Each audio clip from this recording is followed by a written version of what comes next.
जी सिंध हुकूमत बेटन आहे जेके ज़मीन आहे केमाणी में ज़मीन आहे हाक्सबे जी 6200 एकड़ उहे शहीद नाले खे DSA जे हवाले कई थी वञनि त उन ते तव्हां छा चवणा थी? जेको बि सारे जबर सिंध में थिए थो उन बुनियादी सभु माण्हुनि जी सुस्ती आहे। जेकर माण्हू सही नमूने सां बेटन वारे मसइले ते या ज़मीन वारे मसइले ते या कंहिं बि इस्तेसाल ख़िलाफ़ सही नमूने सां उथी बीहनि इस्तेसाल कोर्टूं शिकस्त कनि ऐं इहे शयूं आहिनि उहे विकिरण जे बजाय बची वञनि माण्हू। केमिकल खीर वापरण सां केतिरा ई जेके इंसान आहिनि उन जानू जेके आहिनि दाव ते लॻी वियूं आहिनि। केमिकल जेको खीर आहे मुख़्तलिफ़ जेके डेयरियुनि खां अलावा जेके होटलूं आहिनि उन्हनि ते सिरियाम विकिरो थी रहियो आहे ऐं जेको उन दुकानदार विकिरो थी रहियो आहे ऐं जेका खीर मां जेका दही या जेको कुल्फियूं तयारु थी रहियूं आहिनि केमिकल खीर कुल्फियूं तयारु थी रहियूं आहिनि उहे बि इंसान जे लाइ मुज़र सिहत आहिनि।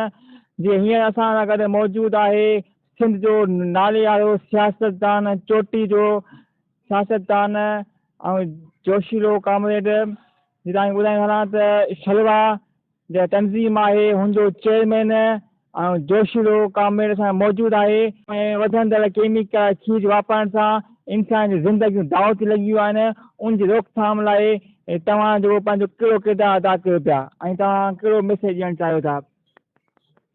हाणे तव्हां ॻाल्हि कयो त जाम शहर अंदरि पर मां चवां सॼी सिंध जे अंदरि जेको बि खीर माण्हू केमिकल मिक्स करे हलाइनि था उहो इंसान जी ज़िंदगियुनि लाइ ऐं इंसान जे बचण लाइ नुक़सानदार आहे। पर दुकानदारनि खे वापारियुनि खे खीर वारनि खे केरु चवण वारो न आहे। उन करे हू जहिड़े क़िस्म जूं हरकतूं कनि था माण्हू जेको आहे उहो हरकतुनि खे ॿुधे ॾियण जे बजाय उहे शयूं वठनि था ऐं जेकॾहिं माण्हू ॿुधे ॾियनि या एहतजाज कनि इहे शयूं जेके आहिनि बंदि थी सघनि थियूं। कोटड़ी सनती जोन नूरियाबाई जामशो में जेके मल्टीनेशनल कंपनियूं आहिनि उनमें मक़ामी माण्हुनि जा जेके दरवाज़ा बंदि आहिनि उनमें रोज़गार सां लॻल आहे उन्हनि खे ख़बर उन्हनि खे जबरी बर्तरफ़ कयो वञे मज़दूर खे हक़ नथा ॾिना वञनि। उन सॼी सूरत हाल ते मज़दूर जा इस्तेसाली बि पैदा थिए इस्तेसाली थिए पई सरमाएदार सां ॾाढ ज़बरदस्त थिए पई उन मज़दूर हक़ न पिया मिलनि। उन सिलसिले में अॼु छा कजे जे प्रोग्राम में हीअं मौजूदु आहे शलवा जो चेयरमैन जोशीअ सिंधी अचो ॻाल्हाईंदो मज़दूरनि जे हक़नि बाबति उनजो छा ख़्यालु आहे उन हक़ कीअं वठिबो आहे? जीअं त दुनिया ॿ तबक़ा इस्तेसाल जबर कनि था हिकिड़ो जागीरदार ॿियो सरमाएदार जेको फैक्ट्री जो मालिक आहे उहो इस्तेसाल तॾहिं ख़तमु थी सघे थो जॾहिं मज़दूर जेको आहे उहो मुतहद थिए। मज़दूर पाण में जॾहिं मुतहद थींदा जंहिं फैक्ट्री में कमु था कनि उन फैक्ट्री कनि जो बाइकाट कनि या एहतजाज वग़ैरह कनि त सरमाएदार मजबूर थींदो त इन माण्हू खे हक़ ॾींदो ऐं इस्तेसाल करणु छॾे ॾींदो।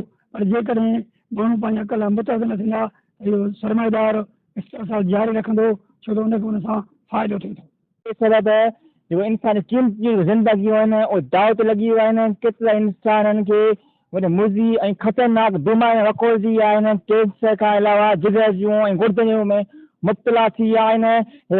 नार्को टैक्स खां वठी जेके ॿिया इदारा जेके आहिनि कस्टम इदारा आहिनि उहे हींअर जेके आहिनि उहे कारवायूं न करे सघिया आहिनि। जेको मंशा जेको वाइपो आहे उहो रुकिजी न सघियो आहे। त उन सिलसिले में तव्हां कहिड़ी हिकमत अमली जोड़े जो मंशा जेको आहे गुथो कारोबार आहे उहो बंदि थी सघे? बाबा ॾिसो जेके माण्हू वस वारा आहिनि जेके रिश्वत खे रोके सघनि था उहे जेके आहिनि फैक्ट्री मालिकनि खां फैक्ट्री वारनि खां ऐं ॿियनि माण्हुनि खां जेको आहे पंहिंजा वसाइल वठनि था ऐं टैक्स वठनि था उन करे इन शयुनि खे बंदि करण जे बजाय रंध हुननि खे हथी ॾियनि था इहे शयूं वधनि त जंहिंसां टैक्स सही मिली सघे ऐं सही नमूने सां इस्तेसाल माण्हुनि जो थी सघे। पर जेकर माण्हू उनजे ख़िलाफ़ु उथी बीहंदा ऐं इहे शयूं न ॾींदनि मजबूर थींदा त इहे शयूं वठणु बंदि करींदा। जी नौजवान खे तव्हां कहिड़ो पैगाम ॾींदो जेके माना नौजवान जो शऊर आहे अॻिते वधी करे सिंध जी जेका बहितरी आहे तइलीम जी तरफ़ लाड़ो थिए ऐं सिंध जी ख़ुशहाली लाइ पंहिंजो किरदारु अदा कनि? जेके नंढा नंढा ॿार आहिनि या जेके नवाजवान छोकिरा थियनि पिया उन सभिनी लाइ इहो पैगाम आहे उहे जेको आहे तालीम हासिलु कनि।